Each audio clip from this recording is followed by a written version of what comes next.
अब हम करने जा रहे हैं हेनरी फ्योल के प्रिंसिपल्स ऑफ मैनेजमेंट का sixth principle, that is subordination of individual interest to general interest. इस प्रिंसिपल के अकॉर्डिंगली ऑर्गेनाइजेशन के ऑब्जेक्टिव को प्रेफर करना चाहिए, क्योंकि अगर ऑर्गेनाइजेशन में एम्प्लॉयज़ कर रहे हैं तो हर एक का एक अपना ऑब्जेक्टिव होगा, लेकिन ऑर्गेनाइजेशन का भी एक कॉमन ऑब्जेक्टिव है।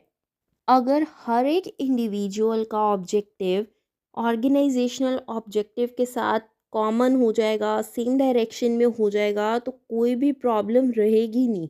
लेकिन अगर दोनों ऑब्जेक्टिव्स डिफरेंट डिफरेंट है, ऑर्गेनाइजेशन का ऑब्जेक्टिव कुछ और है, उधर से एम्प्लॉयज़ कह रहे हैं हम ओवरबर्डन हो रहे हैं, हमारे पास कन्फ्यूजन्स हैं, तो उस केस में ऑब्जेक्टिव अचीव नहीं हो पाएगा ऑर्गेनाइजेशन का। उस केस में मैनेजर को ट्राई करना चाहिए कि वो इंडिविजुअल इंटरेस्ट को रिकंसाइल करे with organisational objectives.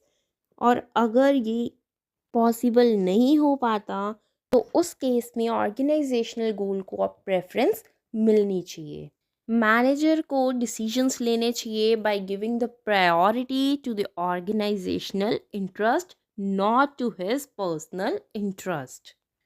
For example, raw material buy करना है मैनेजर ने, लेकिन अगर मैनेजर को कहीं से कम प्राइजेस पे मिल रहा है तो उसे वहाँ से बाय करना चाहिए, ना कि अपने फ्रेंड से बाय करना चाहिए जो उसे महंगा रॉ मटेरियल दे रहा है।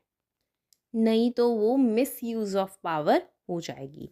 अब पॉजिटिव इफ़ेक्ट्स क्या होंगे इस प्रिंसिपल के लिए? अगर इस प्रिंसिपल को फॉलो किया जाता है तो उस केस में achievement of organizational goal is possible. Coordination रहेगा इंडिविजुअल गोल्स और ऑर्गेनाइजेशन के गोल्स में। लेकिन इन केस इस प्रिंसिपल को फॉलो नहीं किया जाता, इसको वायलेट किया जाता है, तो उसके कॉन्सिक्वेंसेस क्या होंगे कि जो ऑर्गेनाइजेशन का गोल था वो भी अचीव नहीं हो पाएगा।